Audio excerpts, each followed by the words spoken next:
As you guys can see by the title, we are back for more Mr. Ballin', man.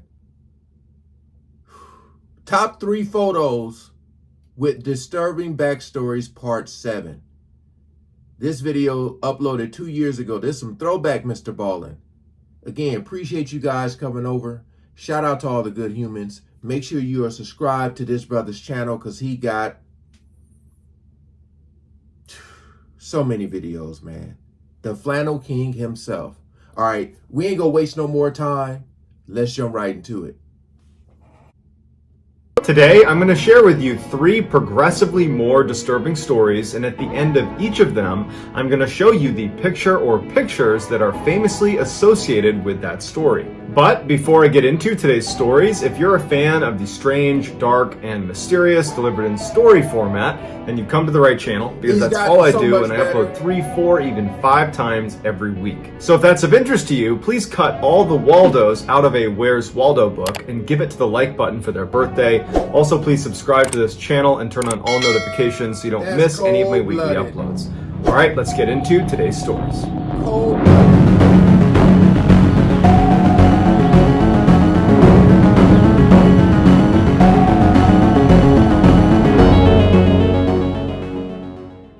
In March of 2015, 22-year-old Sailor Gilliams and her good friend Brendan Vega, who was also 22, decided they wanted to go hiking. Now, they were both highly inexperienced hikers, so when they were looking in the area for places to go hiking, they were looking for novice trails, things that they would be able to manage. And they thought they had found one in Santa Barbara, California. And so they headed off in that direction and they took off on this particular trail. A little ways into their hike, and they started to feel like, man, the terrain here is pretty treacherous. This is way more difficult than we were expecting when we looked at the map. And as they continued and they're climbing over these huge boulders, and it just seems totally like an advanced trail, they start to wonder, did we veer off the trail? Worried they might be lost, they turned around and began backtracking, hoping to find the trail and find some landmark that would allow them to confirm they were on the right trail. As they're backtracking, not only do they not find the trail, but they don't find any trail. They've managed to go completely off the path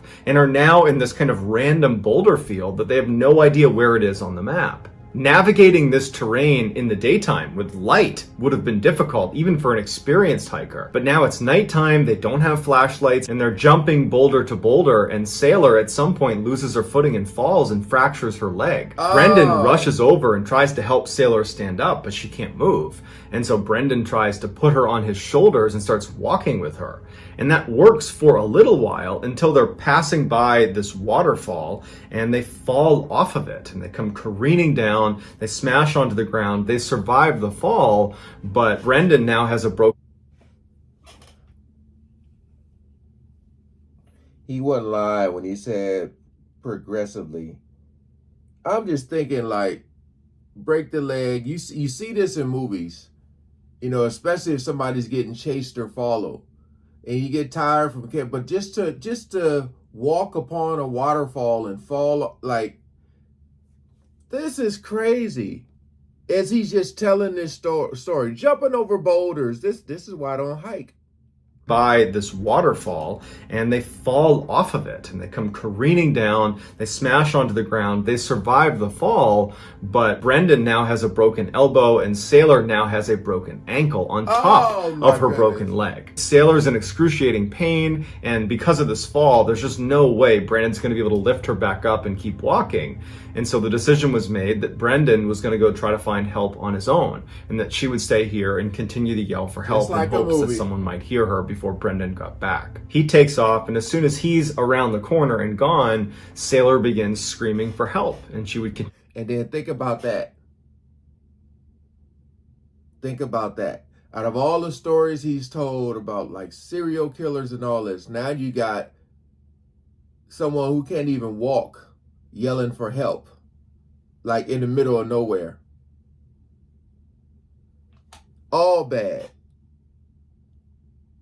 Continue screaming for help all through the night, well into the next day. About 24 hours after Brendan had left, he still had not returned. And at And this point, animals. Sailor's in and out of consciousness. She knows that she's going downhill quickly unless someone finds her. By the following afternoon, Brendan is still not back yet. So laying face down in the mud with flies buzzing all over her head, she was helpless and trapped, and there was nothing she could do but wait until either a miracle occurred and someone found her, or most likely she just dies. So at the same time that Sailor and Brendan are going through this horrible ordeal, three totally unconnected people decide they want to blow off work and school and just go escape into nature.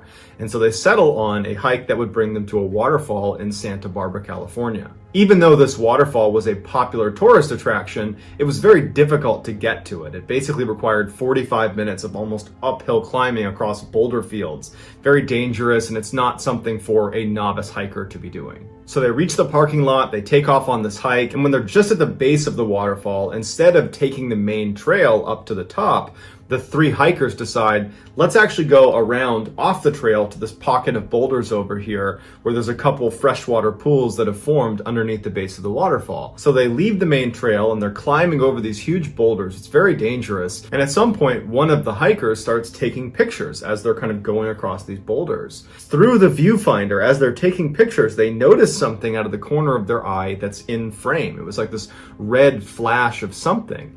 And so the hiker puts their camera down and she looks down where she sees this red, and she can tell right away that it's someone's hair. It's a girl's dyed red hair. Man. And it was Sailor. The hikers went down to Sailor and they called 911, and they came in, they airlifted her out of there, and Sailor would actually make a full recovery. Oh, yeah. Unfortunately, Sailor's friend Brendan did not make it. They found his body about 100 meters away from where she had been laying. After the ordeal, the woman who was taking those pictures and had spotted Sailor out of the corner of her eye, she went to her camera and was flicking through some of the pictures she had taken during the hike. She had inadvertently taken a picture of Sailor before they had found her. So had it not been for these hikers being where they were and taking those pictures and noticing her red hair, this picture almost certainly would have become the last picture of Sailor Gilliam's alive. Dude, that is crazy. I'm still tripping out the fact that the guy didn't make it. Because they said it was his all. I wondered, like,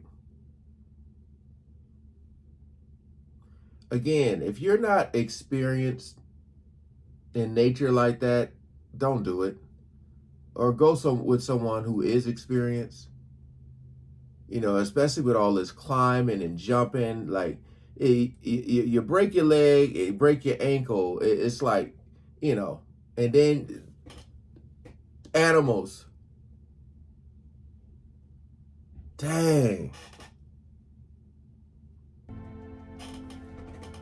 Jolie Callan was this little 4'10", 18-year-old girl from Alabama who, despite her tiny stature, had a huge personality and was incredibly popular. Everybody seemed to love this girl. In 2015, Jolie had just graduated high school and was planning to move away from her town and go to college outside of Alabama, and she was really excited about it. But she had a bit of a problem because she had this boyfriend named Lauren Brunner who she had repeatedly tried to end the relationship with because he was so possessive, but she hadn't been able to successfully break up with him yet. Every time she tried to, he would threaten that he was going to hurt himself or that he was going to hurt her if she ever left him, and so she never quite followed through. But with college on the horizon and to her what felt like this fresh start once she left Alabama, she finally pulled the plug on her relationship with Lauren and made it very clear that they are done. And she was firm on that decision even when Lauren did start lashing out and yelling at her and pleading with her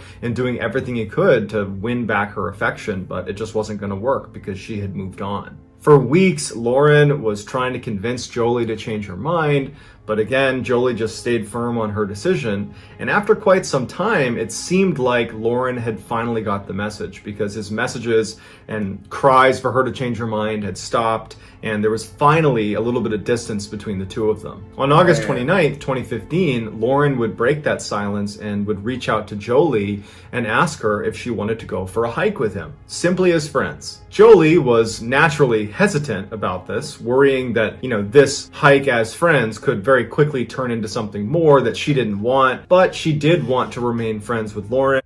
Right then and there. That's called gut feeling. Go with it. All right?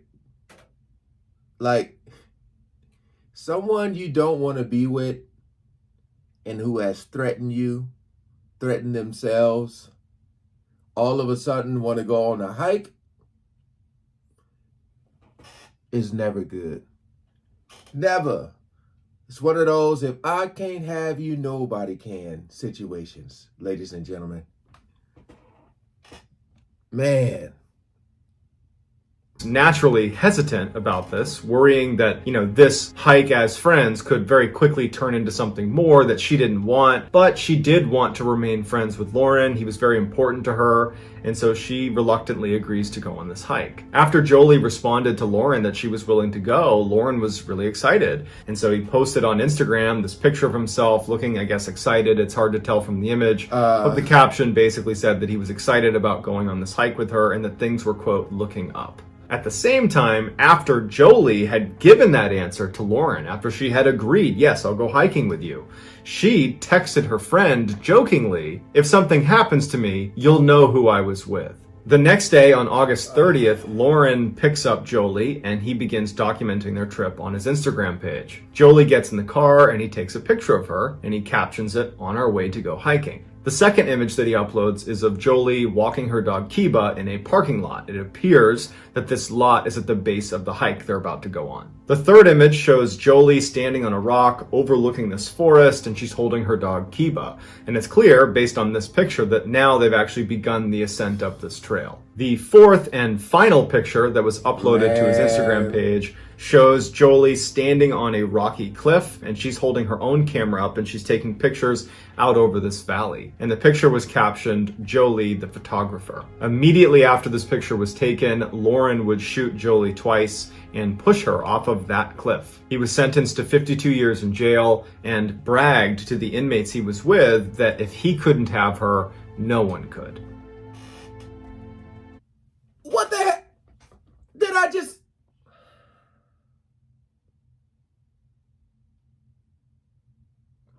So, I forgot how old they said he was. I forgot. But 52 years, like, so you could just shoot somebody in the back, push them off a cliff. Like he didn't even try to make it look like, somebody normally would take you out there and just throw you off a cliff. He shot her. It's not like they were like, he could have told them like, oh, it was an accident, she fell. There's bullets in her, and he only got 52 years.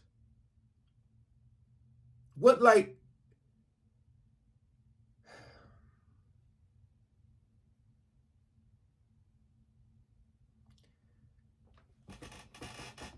and bragged about it.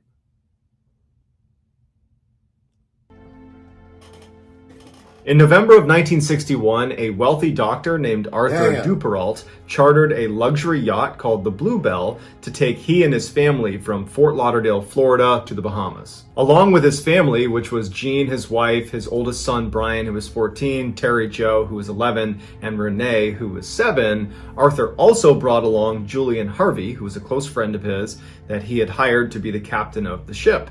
And Julian was going to bring along his wife, who was named Mary Dean. And so on November 8th, 1961, the Duperraults and the Harveys set sail on the Bluebell, and by all accounts, their trip was going extremely well. But on the 5th night of the cruise, Terry Jo was down in the sleeping quarters of the Bluebell when she woke up to the sound of stamping sounds and screaming coming from above. She was so scared about what could be going on up there that at first she didn't do anything. But eventually she summoned the courage, got out of her bunk, and she kind of slowly made her way up the stairs and poked her head out onto the deck.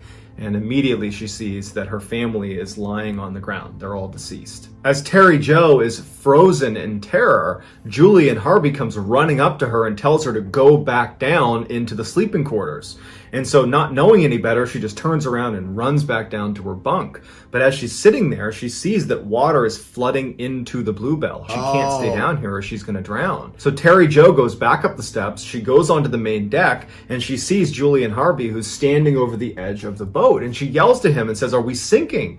And he looks at her and he just says, "Yes." And then he promptly jumps over the railing and swims to the lifeboat that had detached from the Bluebell and was drifting away. He climbs onto it and takes off, abandoning her on the sinking ship. Unbeknownst to Terry Jo, was the reason the Bluebell was sinking in the first place was because of Julie and Harvey. When he was hired to be the captain of the ship, he used this as an opportunity to bring his new wife out with him and then kill her and collect on her insurance policy. Because in her life insurance policy, there was a clause where he would get double. I don't want to spoil it for nobody. If you haven't seen White Lotus, I just say that. The amount of money if she died in the case of a freak accident. But it's speculated that while he was attacking her, one of the Duperalts had seen him doing it, and so in order to cover his tracks, he had turned on the Duperalt family. And so while it's not entirely clear why he didn't just finish the job with Terry Jo, it seems like when he jumped over the railing and took off with the lifeboat, he must have assumed that Terry Jo was going to sink with the rest of the family, and then there would be no more evidence, no more witnesses. So 11-year-old Terry Jo, as she's standing on this sinking ship, she snaps into action. She remembers seeing a cork float that was pinned up against one of the walls of the ship. And she runs over and she undoes it. She puts it on the water. She climbs on top of it just as the Bluebell sinks under the surface of the water and disappears. And so now she's just stranded out in the middle of the ocean. She's got no food, no water, no shelter from the sun on this little dinky cork float. Over the next couple of days, as she drifted along aimlessly in the ocean, her cork float would begin to disintegrate, and she would have to start positioning her body on the float so there wasn't much weight on it because it was basically beginning to sink. And the only position she could find that worked was by dangling her feet in the water. So she's half on this cork float, half of her body is in the water. And so what began happening is parrotfish began swimming up and biting her toes, her feet, and her legs, but she couldn't do anything about it. She couldn't put her legs on the corkboard or it would sink. After 2 days of balancing precariously on this cork float, the parrotfish disappeared and a bunch of dolphins surrounded her. And later she would go on to say that this was the only part of this horrible ordeal where she felt some sort of comfort.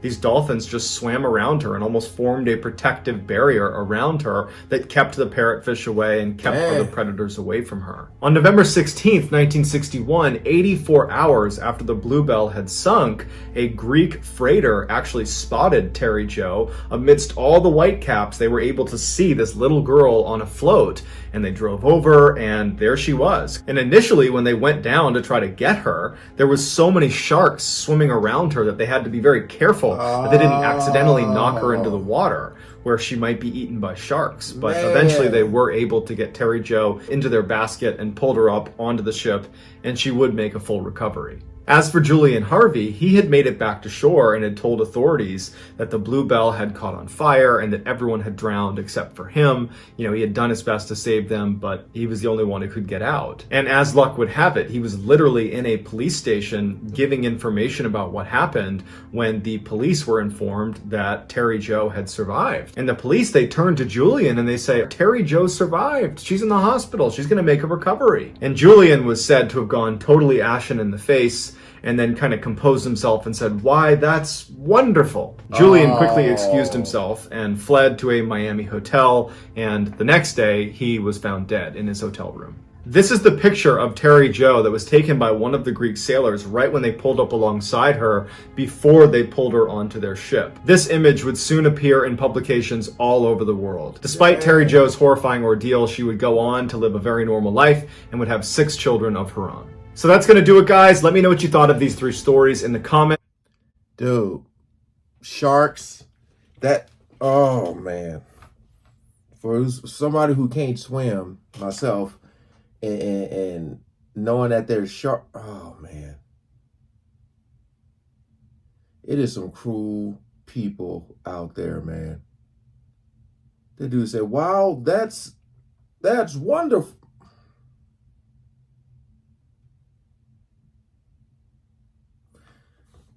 Wow. All right, you guys. Again, appreciate y'all coming over and watching. Make sure y'all subscribe to this brother. He got merch. He got it all, man. Peace out.